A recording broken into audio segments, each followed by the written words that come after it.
Hi, everyone. It's Ethan with Combat Radio. Joining us from some secret, undisclosed location is super talent director Brian Trenchard-Smith.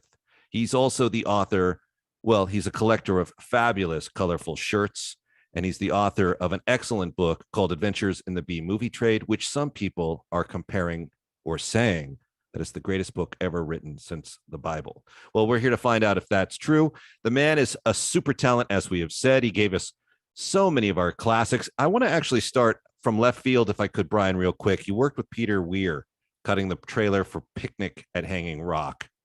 And then for The Last Wave, yes. But now, The Last Wave is an interesting film because it is so unique. And it was something I saw probably when I was too young to see it, and it stuck with me as a terrifying movie, especially at the end. I don't want to give it away for those people who haven't seen it. They should revisit it, but it is an interesting movie. But could you tell me what that experience with Peter was like as a young up and coming filmmaker? Well, we were both at that time young up and coming filmmakers. I had started to make films, but I had this parallel career of making trailers. I'd learned to make trailers in England, working for an American company, National Screen Service, which I don't think exists anymore. And I made trailers for Hammer Horrors and Sergio Leone's Once Upon a Time in the West and stuff like that. So when I came back to Australia, I adopted that as a sort of regular revenue while I got my own films made. And I got to know Hal and Jim McElroy, the producers of Picnic and of The Last Wave. And they said, hey, come do our trailers. And so I duly did. And in the case of The Last Wave, I visited the set to get an even better insight into the film and into Peter's working methods. He's a very soft-spoken, quiet director who makes everyone feel very comfortable around him, particularly the actors. And he was dealing with non-professional actors insofar as a group of tribal Aborigines who were brought down from North Queensland and acted in the film so that they would properly represent tribal behavior in an urban situation that they find themselves in. So it was interesting to watch that. I was present when he did the pointing of the bone sequence, which was where the man believed he was cursed, and but basically psychological pressure caused him effectively to believe he was going to die, and he died. So that's an Aboriginal, you point the bone at someone and he really believes that this is his death sentence, he will actually die. So this is part of sort of Aboriginal mythology, and so that was included in the film. And that was one sequence that I watched him piece together. And he's, he knows exactly what he wants. Peter Weir's process, I think, was generally with the day, he would say, what is the most important scene today? That is the scene I will spend the time on. What are the other ones that I can run by quickly in one effective shot? So, he learned early in his career, and I tried to learn it myself, to to be clever about how to use your resources, because every hour you spend dollars from the budget. So spend that hour wisely, and happily, Peter got given bigger and better budgets, and was able to paint with light even more than he did with Picnic and with The Last Wave. What's interesting about Picnic is, if I remember the folklore around the project correctly, it was a book where the publishers decided to withhold the final chapter and make it or paint it as if it was a real life mystery, which added to the intrigue, I think, when the film came out, that this was a real case. Whereas it was actually fictional.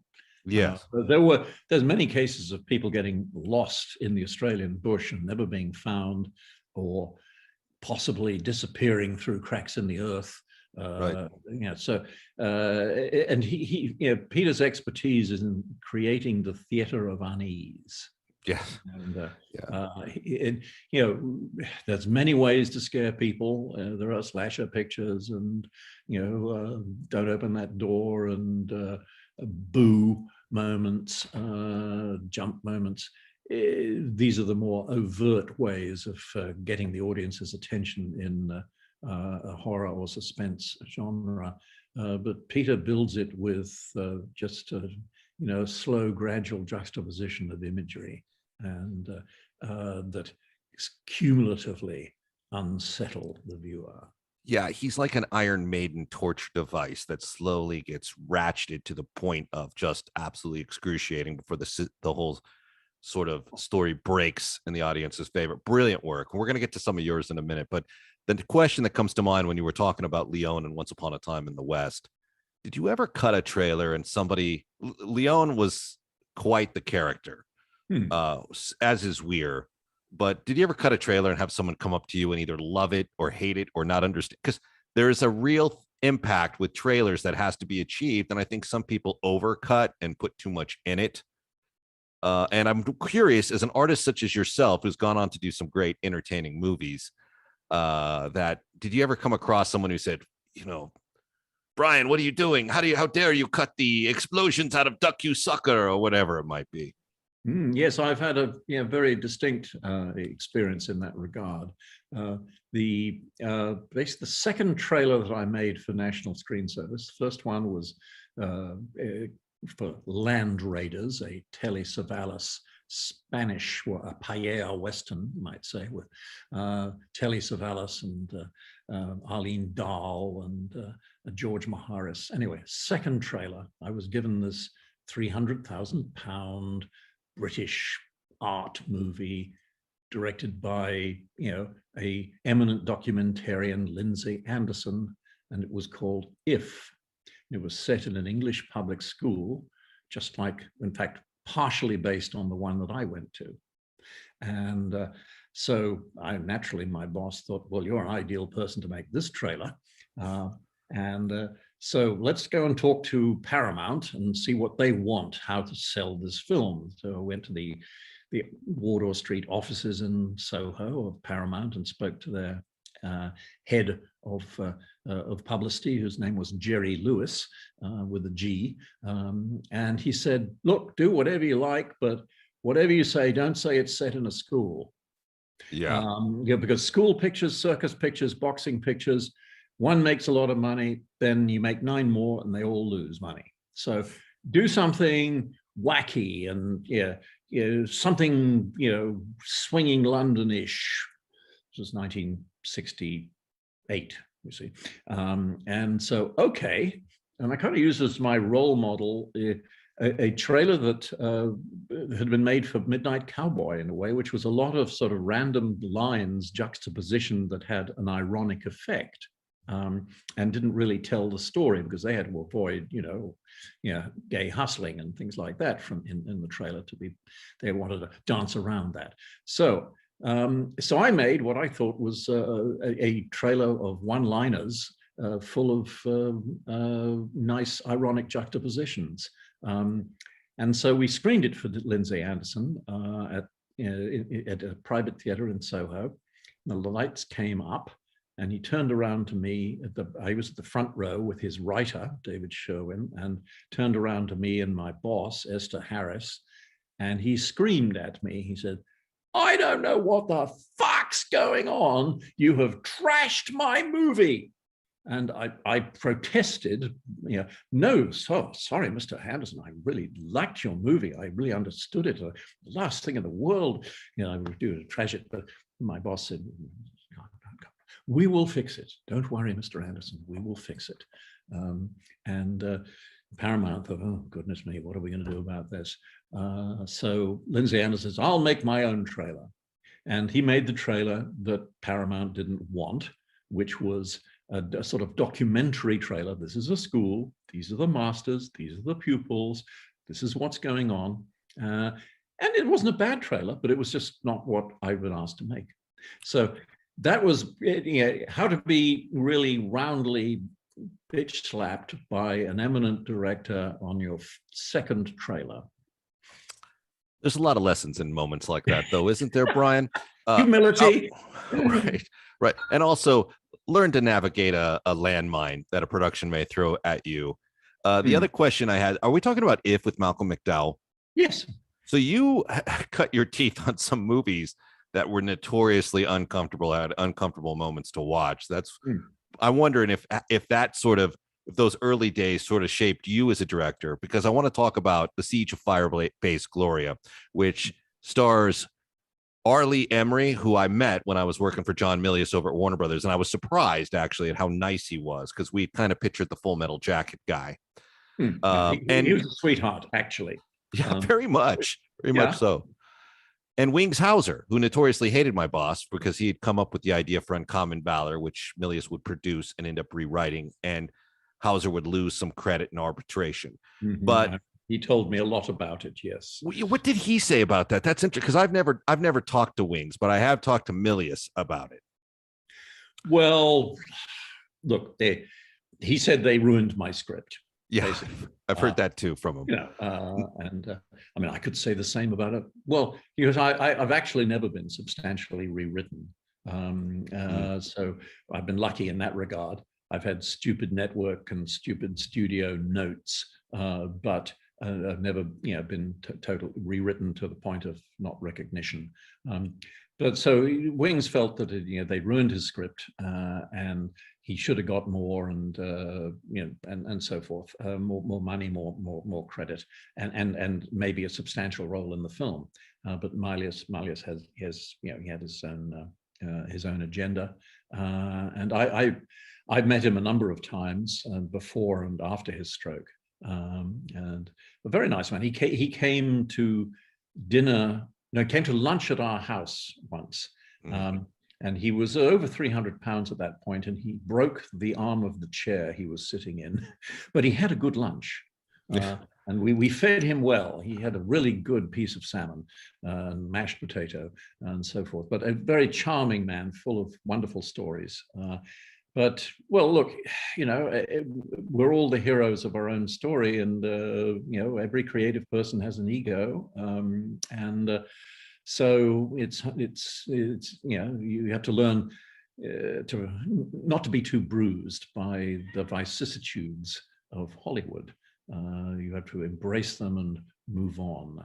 But Lee Ermey is just a wonderful guy. We became great friends on Siege of Firebase, Gloria, and I then went on to cast him as the U.S. president in Omega Code 2, Megiddo,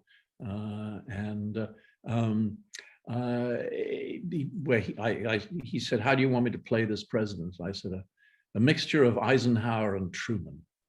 And I think he did a very good job in that regard. But he is a charming, delightful man. And sure, he was something somewhat to the right of Attila the Hun politically. Had some fairly controversial views on how to deal with world problems. But I am quite sure that let's say he never went to the extremes that other people on the right have gone since, so we were always able to have a civilized conversation on politics and economics, even though he knew I was a bleeding heart liberal and I knew he was a red-blooded Republican. But I have friends who are red-blooded and Republicans, I think we can all get along, and we should just, hysteria doesn't actually help at this moment, we all need to calm down a bit. Though, I from my side, there are a lot of things I'm angry about, but it is there's no point in in just adding to the toxicity of public discourse at the moment. Though, of course, I'm just adding to it, aren't I? But here I have therapy. I have a cat. Look at that. And now, if in doubt, embrace a cat. You will feel better about politics. That's good advice, even if your cat does look like Toonces from Saturday Night Live. You know, the thing about Emery is Emery was a guy that I sized up to be not one with the skill set to hide how he feels. So once you understand you're going to probably get the vocal truth from the guy, then at least you know how it's going to go. And I do agree that we should get along. In fact, we must get along. Emery is one of the all-time great characters in our business. Well, you know, he would still call people on their shit. Yes. And there was a situation with an actor who I will not name, who was, had misbehaved a number of times. And Lee had been away doing a commercial back in America, and big flight from the Philippines, 24 hours in LA, big flight back. And he came back, and the first day on the set when he came back, behavior still continued, and he had a cup of coffee in his hand, and he, as we say, spat the dummy, threw his cup of coffee down on the ground, and let this guy have it verbally, as a drill sergeant would do, and it worked. Yes, it does tend to work with someone like that. Yeah. I'm looking at the Siege of Firebase, Gloria, wondering how you feel about it now, because you have said that there was a bookend sequence in the beginning after the fall of Saigon and at the end that executives somewhere along the chain of command or in development wanted removed. And it was, you put it very bluntly, that their words were too much emphasis on the gooks, their words, not ours, which, by the way, shows, I think, incredibly limited and ignorant thinking to begin with, yet you're in marketing. Yes. So for a marketing executive to be so blatantly racist raises its own set of questions about as far as connectivity goes. Yeah, and the trailer that they made for the film, it was an effective trailer, just tried to evoke those rah-rah Marine movies of the 50s and 60s, World War II movies in itself. And I felt Green Berets is what it kind of felt like in ways, the trailer. Yes, unfortunately, and they thought that would work. That was absolutely diametrically the opposite of the kind of film that I wanted to make. I wanted to make a film about war and reconciliation. So I started 15 years after the war, where a disillusioned Marine who'd given his all and lost all his friends in the Vietnam War had ended up staying in Asia because he couldn't handle going back to the US. And I think there were many veterans of the Vietnam War that felt that way and stayed in Asia. And we used some of them on the movie. They just, they thought, I feel more comfortable here. We start with him working for the Refugee Processing Center in Manila, processing this flood of boat people that were coming through 15 years after the Tet Offensive, which is where which was the period of the film. And he recognizes this face in the crowd that he is processing, a face that he came to know because he cut that face with a bayonet in a hand-to-hand combat in the final engagement, the final of the 5 battles in Siege.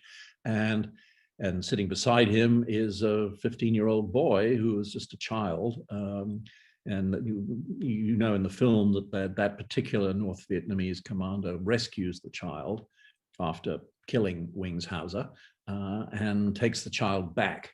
The child is the metaphor for Vietnam, and the child passes at the beginning of the film to the Americans, and then at the end back to the Vietnamese. So there was a sort of political metaphor that I wanted, and the film ends with Lee Ermey walking through the crowd of refugees and standing beside this, in front of this man who now recognizes him. And we conclude with Lee extending his marine tattooed forearm and offering a handshake and saying, "Welcome" in Vietnamese. Now, your feelings about the film? Well, I feel that that's the story I wish I had been able to tell, but the sales geniuses at the distribution company decided that that was unpatriotic, and I was upset about it. Emphasis there's on nothing geniuses. else I could do. I had to. Well, there was something I could do, and one can always fight back in a little way without, necessarily without it being seen. So the decision to cut what I call the bookends off the film occurred while I was doing recording post-sync dialogue, of which there was a lot because of the sound issues in the Philippines. So these things were snipped off the front and the end. And I thought, okay, how can I fix it? I can't change the image, but I can change the sound. So I introduced a great deal of narration from Lee Ermey. I was planning to have some, but I was able to get some of the political points I wanted across and show that he had compassion for the other side. And he then provides kind of the wrap up to the Vietnam War situation. That the Viet Cong lost the war to the North Vietnamese, which was ultimately not a good thing. But I was able to put it into some context, and as a result, veterans tell me that the film speaks truthfully to them about their Vietnam experience, even though I was obviously making it as a battle movie, creative inspiration with pictures, in many a Last Stand movie, The Alamo, Zulu particularly, but within the framework of a commercial genre that will hook an audience of both the right and the left. I like to slip my little messages in. I even do them in horror films, So I'm very proud and pleased with Firebase, and I wish that footage could be rediscovered and a remastered version of what I originally intended could be made. It only exists in a VHS taken off the flatbed, chem editing machine, which is not very good quality. Yeah, that's sad to say. I mean, I was hoping to revisit the movie before we talked because it had been a while since I'd seen it. And I do remember like rumors that it was actually shot in something of a Filipino war zone where the government was trying to suppress like communist guerrillas, and somehow some of them got tied into the filming or enjoyed some like catering while there was something. Well, yeah, we hired the the New People's Army as our security guards. Who better to protect you from the New People's Army members? And they said, well, we can be in your battle scenes. We do know what to do. We can bring our own rifles. But they had Armalites, and our Viet Cong and our NVA needed to have AKs. But that's fine. There were plenty of AKs available in the Philippines, and no doubt there still are. So I had nothing but a good time with the locals. We were 2 hours out of Manila, 1 hour past the guard tower with the grenade nets on it. As I first was coming out on location survey, I thought, oh, what is that? Oh, that's a guard tower. We're entering NPA territory now. Oh, how interesting. And so we then arrived at the proposed site of the Firebase and waited. And then a truck arrived, 2 men with bandanas over their faces who were armed, came and greeted us fondly and said that, that they would protect the Firebase and it wouldn't be stripped on a nightly basis, $5,000 a month, and we'll take care of you. And that seemed a very reasonable fee. under the circumstances. And you know, several of the women in the battle scenes are NPA, and if you can pick them out.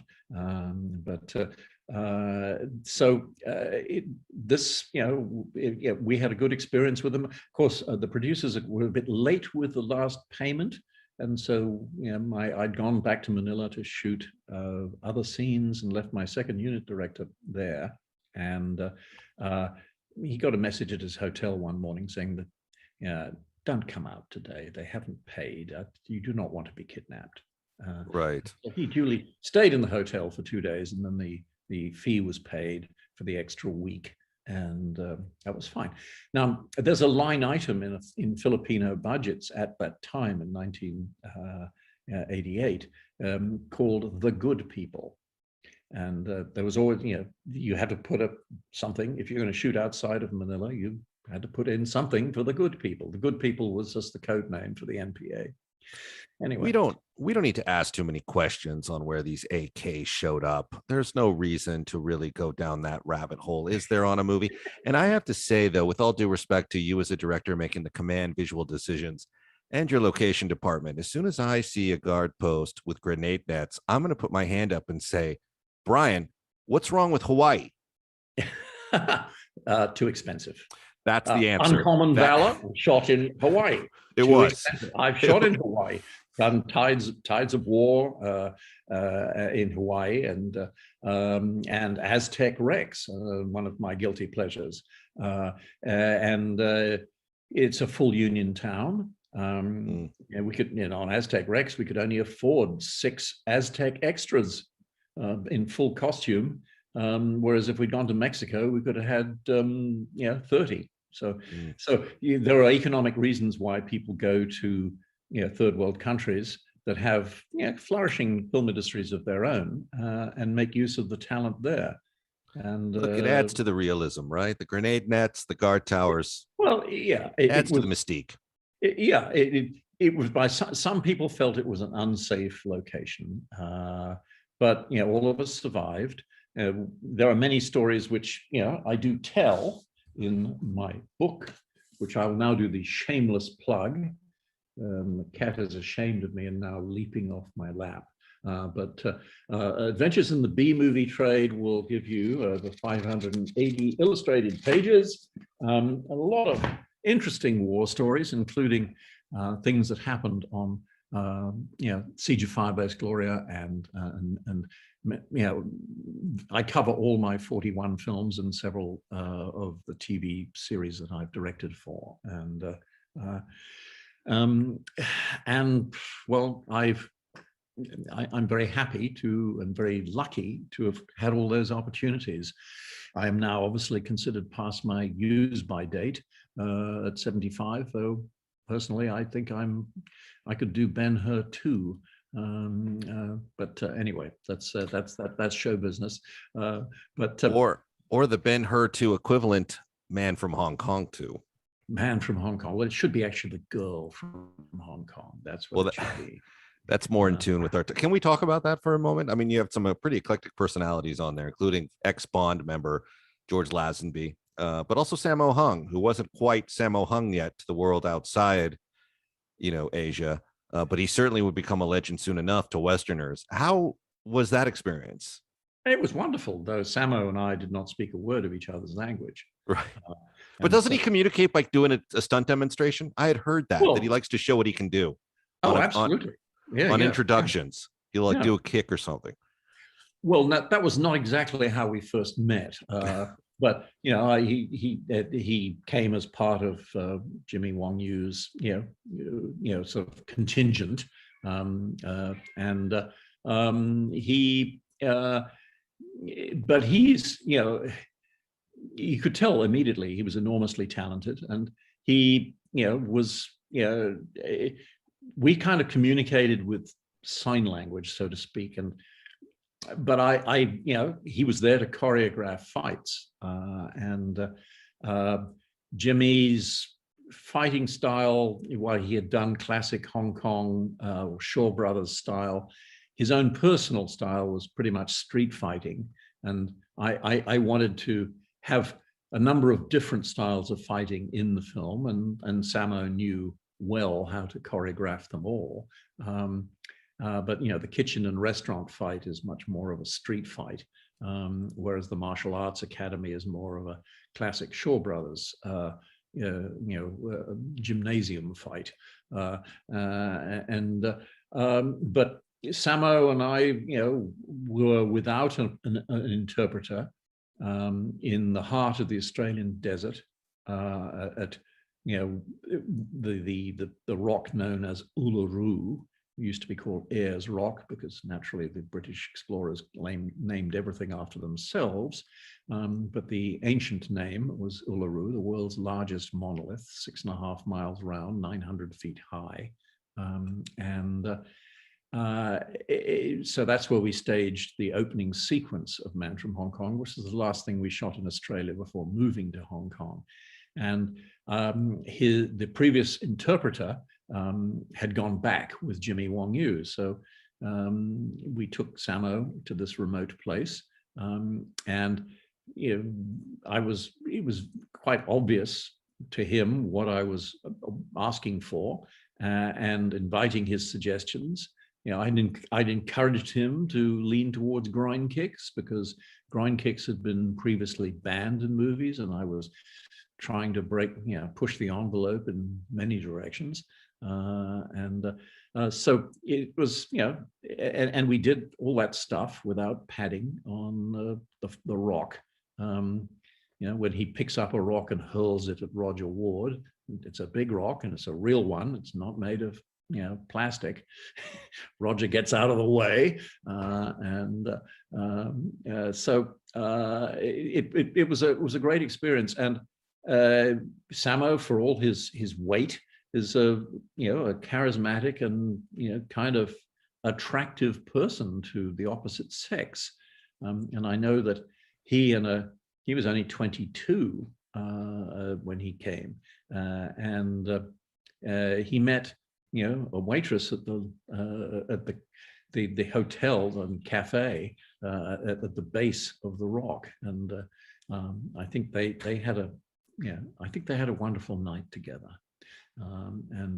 So the language barrier doesn't really matter, does it? No, it does not. Are in tune.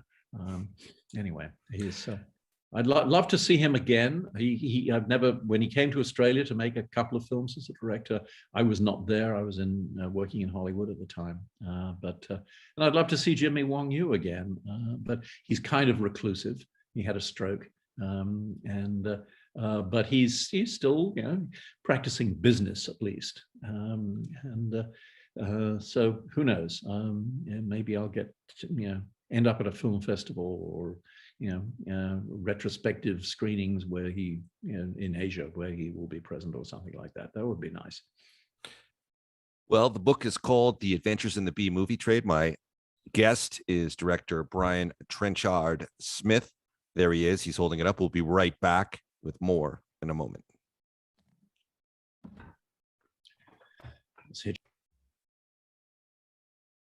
Hi, I am Brian Trenchard-Smith, the author of Adventures in the B Movie Trade, which I talk about 41 films that I've made and all that I learned and the wonderful experiences and all the laughs that I had making these films, some of which you've heard of, many of which you've never heard of, some of which perhaps you shouldn't have heard of, should never hear of, but it's still good reading material. And particularly for those who are interested in the business.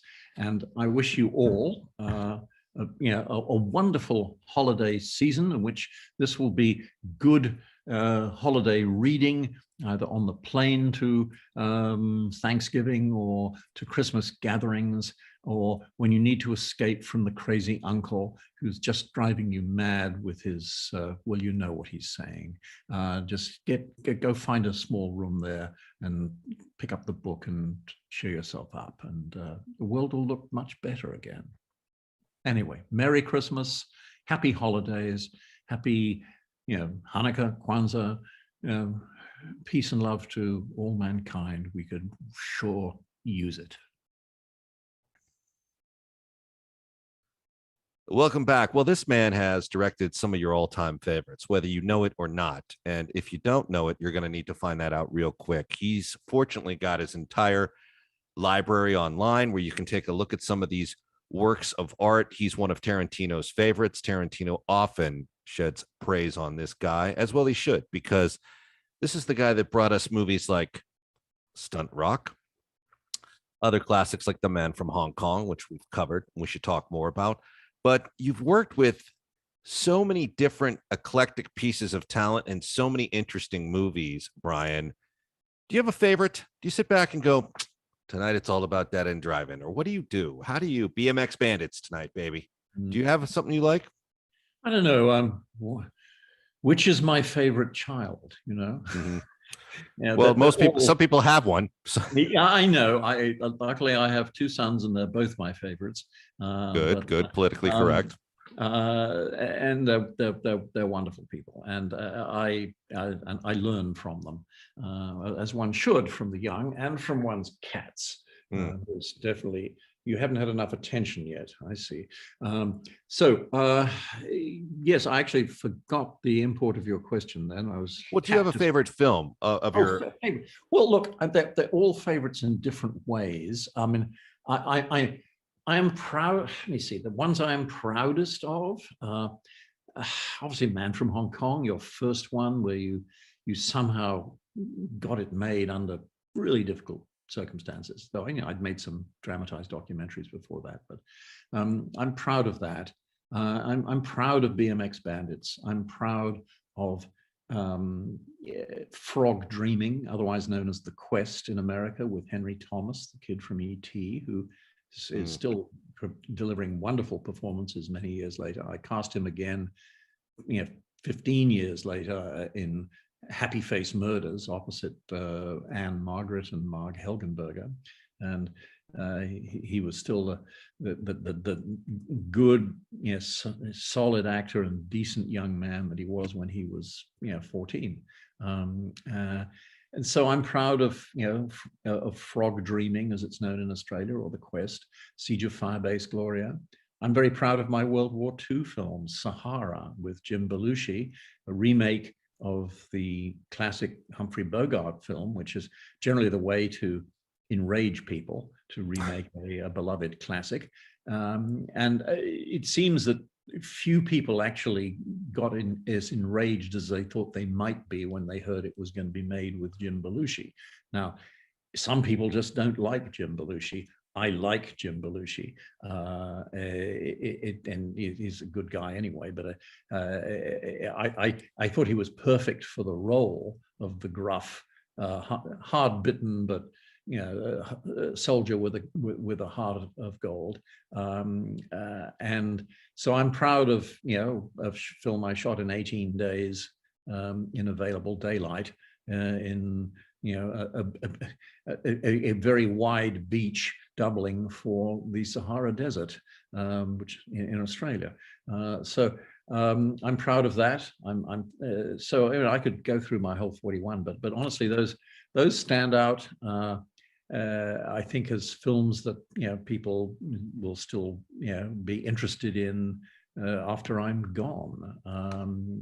I think DC 9/11, Time of Crisis, is an interesting depiction of the first 10 days after the 9/11 attack from the point of view of the White House.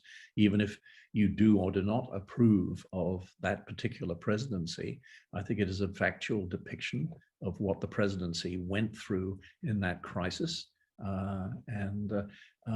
So that's probably my straightest film, in which my Python-esque sense of humor was kept in its box. But I do let it out from time to time in other films, or have done. And there's a number of my films are sort of genre homages that have that both celebrate and satirize the genre tropes that are standard for such things. So, favorite films. I mean, I'm very proud of a 24-minute short that I made called Hospitals Don't Burn Down, somewhat misleading title, and that reenacts what happens if a fire cuts a multi-story hospital in half on the 6th floor and spreads upwards and downwards. And it was made as a fire safety film to scare hospital employees into greater safety practices. And we made it for $80,000 on 16 millimeter. And the Veteran Affairs Department of Australia it made it available to all the Veteran Affairs hospitals to try and improve their safety record, because people were tossing lighted cigarettes everywhere and causing fires. And it just caught on, so to speak, and it ended up being Australia's highest selling ever industrial safety film. It won awards all over the world and became, for 25 years, obligatory viewing if you joined any hospital staff, whether it was Veteran Affairs or any other hospital in Australia. You had to sit and watch this either on a monitor, or some of them had their own 16 millimeter print. And so I know that it actually it was effective, because a hospital that screened it immediately took one of the lessons from the film and moved their non-ambulatory patients in ICU from the 4th floor to the ground floor. And then 3 months later, the 4th floor caught fire and was gutted. So I know it's nice when you've actually made a film that you can feel, oh, maybe I did some social good with that one. It's hard to say, given some of my titles, that many of them did affect social good. But I know Hospitals Don't Burn Down, which was 18 nights of really challenging stuff. We called it the Towering Infirmary while we were making it. Anyway, we had fun making it, and it's a film that I'm proud of. Long answer for a short question, but there you go. Well, I like that you used art to save lives and do, fire prevention work. That's admirable. The thing I always liked about Sahara as a script in both your version and the original is it actually showcased an Allied war effort, versus most American movies of World War II had America winning it. So the United States was on the ground fairly late in that conflict, given what other nations had gone through. Yeah. So I do like that. I do like that aspect of Sahara. But I noticed when you talk about your movies, you left out 2 classics, Leprechaun movies. And you worked with W. Davis, who is, I don't know what he's like as a human being, but he has an almost astounding comic wit. Well, he is a giant talent. Yes. And yes. It's life's too short. Was brilliant. And so many things that he's done.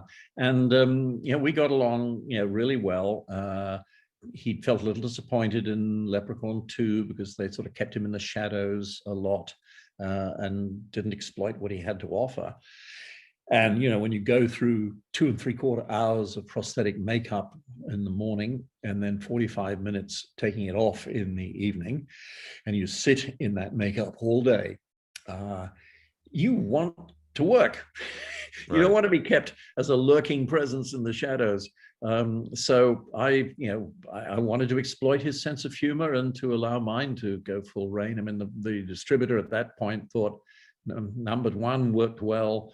Number 2, we spent too much money on it and it didn't perform. Number 3 is going straight to video.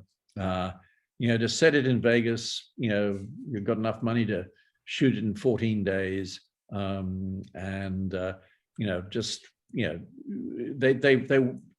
weren't particularly supervisory. And luckily the production executive involved was, very supportive, and Jonathan Cormac Martin, who I think went on to make some really, he made some, big comic derived movies. He sort of got my sense of humor. Anyway, so Warwick was great fun, and so I devised lots of rhymes for him, and Yeah, and he would deliver them with great relish. She's a lovely lass, but I had to blow up her ass. And it takes a Warwick Davis to be able to bring that line off with aplomb, shall we say. So I went a little wackier with Leprechaun in Space, which some people they would say that Leprechaun 3 in Vegas is better comedy than Leprechaun in Space, which is more a kind of satirical pastiche of sci-fi tropes. Well, how do you handle Leprechaun in Space if you're not going to put some humor to it? I mean, come on. Well, that's what I thought. The distributor sat stony-faced throughout, while several of my crew chortled, no doubt supportively, when we had a director's cut screening. They didn't ask for any changes. Thought, okay. And look, it did not sell the number of copies that number 3 had sold. So,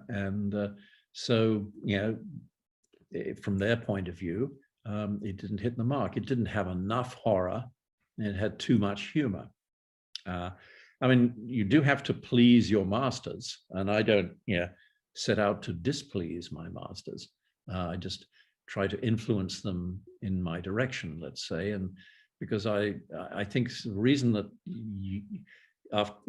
this Leprechaun that films are still being revived is that they have something that people want to see. There's a sort of a unique nugget of humor that seems to appeal to the American funny bone, let's say.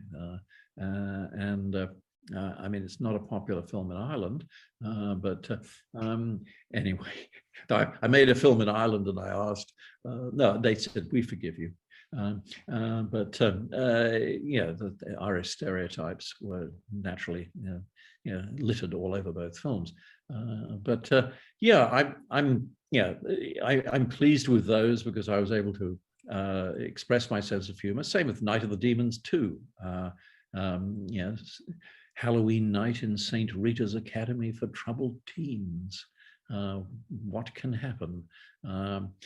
Sexuality bursting at the seams from these young people, and a strict nun trying to stop them, and then the demons arrive, and the nun that in the first half of the film you are invited to loathe proves to be the hero who helps them all survive and defeats the demons. Is there a food for thought there? Anyway, so I am proud of those films as kind of popcorn entertainment. I suppose the titles I cited earlier are they're still popcorn in their way, but they're, let's say, they aspire to be A-grade popcorn. Leprechaun movies like Rodney Dangerfield don't get no respect, but they've built a hell of a following, and they keep coming up every St. Paddy's Day on television, and people should have good leprechaun parties and on Paddy's Day and enjoy them. So no, I'm a horse for all courses. So you tell me the genre you want me to operate in, and I will essay it with the best experience and understanding of that genre that I can within the framework of budget and cast, let's say. I mean, the Marvel movies with their stellar casts are just B movies, really, just with fat budgets, but if the storylines work well, then the audience is engaged because they want to see a good story, and maybe they don't want to be ahead of the writers, and they don't want endless recycling of visual effects that they've seen in half a dozen other such films. So anyway, but I haven't seen Eternals yet. I dare say I will.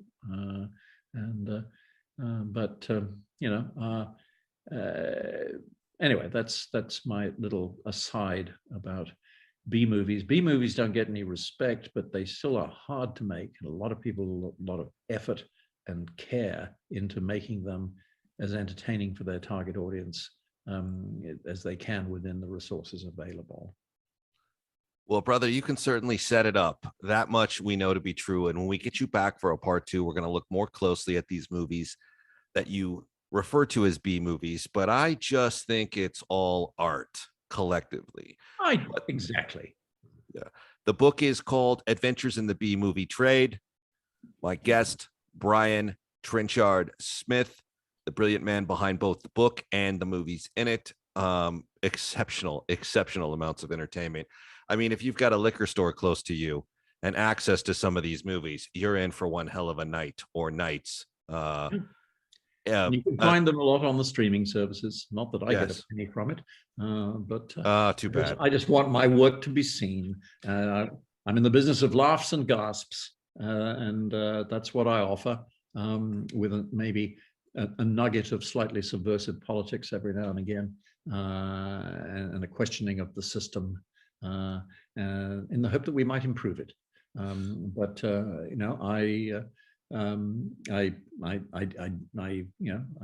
had a great time doing it, and I feel very fortunate because very few people get to make 41 titles that reached a cinema screen. Well, it's nothing short of impressive. It's a complete cyclone of cinematic chaos in all the right ways. Brian, I want to thank you for your time. Again, the book is Adventures in the B Movie Trade. We'll be posting up where you can get it. It is available everywhere. But for those of you that are too lazy to do any online research, I'm going to jam it in your face at the end of the interview so you can pick it up. And word is we may or may not have some signing opportunities in the future and maybe giving away some autographed copies. So brace for impact and, go find these movies. And if you're not a fan, become one and see what you've been missing. Brian, thank you. Thank you. And happy holidays to everybody.